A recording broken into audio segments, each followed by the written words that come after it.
If you ever heard someone say, my Medicare Part B is costing me way more because I signed up late, that's the late enrollment penalty for Part B. Oh yeah, there's a cost. Let's break it down. The reason people get upset about this is simple. That extra cost can be significant and permanent. So today, I'm going to explain why you get charged that extra cost, how much that cost can be, and the best way to avoid it. In the last video, we talked about COBRA and how it can be confusing when Medicare is involved, and mistake you should avoid if COBRA is in your Medicare plans. If you haven't seen this video, I'll link it below. Today, I want to go over what happens if you miss the timing for Part B. Let's say you were supposed to start Part B earlier, but waited, and you didn't qualify for one of those safe allowed windows. Medicare can add an extra charge to your monthly Part B premium. And here's the kicker. That penalty is usually 10% extra for each full 12 months period you went without Part B. So it's not a one-time fee, it's more like your monthly amount is higher because you waited. This part matters a lot, so let me slow it down. Medicare counts full 12-month chunks.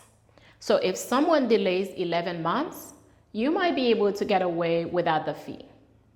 But once you reach a full 12 months, the fee is 10%. If you delay 24 months, that's typically 20%. That's the pattern. It goes up 10% for each full year you waited. Let me show you some numbers. Let's pretend the standard monthly premium for Part B is $200.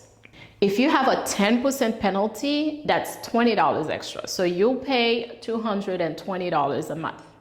If you have a 20% penalty, that's $40 extra. So your monthly premium would be $240. And that's a huge increase for a lot of people. Now here's the part people don't like. This extra charge can be long-term. Medicare's own publication says this increase can apply for as long as you have Part B.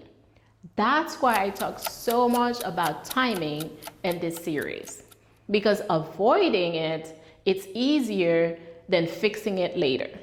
Let's talk about how you can avoid the penalty.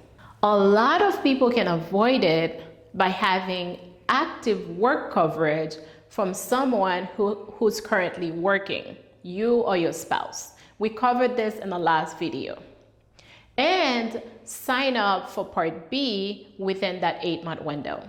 Coverage through COBRA, retiree insurance, and the marketplace can be great coverage in general. But when Medicare is involved, they might not be your best options. So the safe question is my coverage coming from a job where someone is currently working? That question changes everything.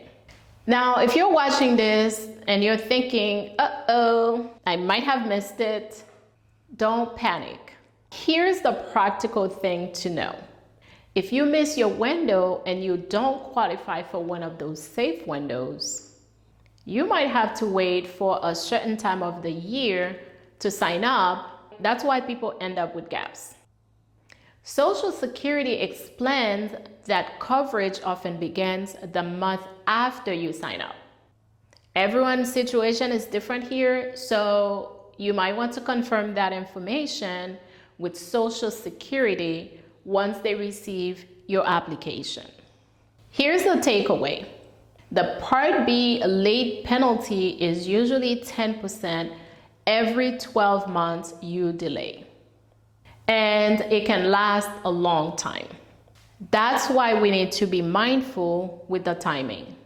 The next episode is a big one because we're going over the step-by-step of the enrollment process when you're fully ready to retire. If you are in that stage of your Medicare journey, this will be very helpful. I'll see you there.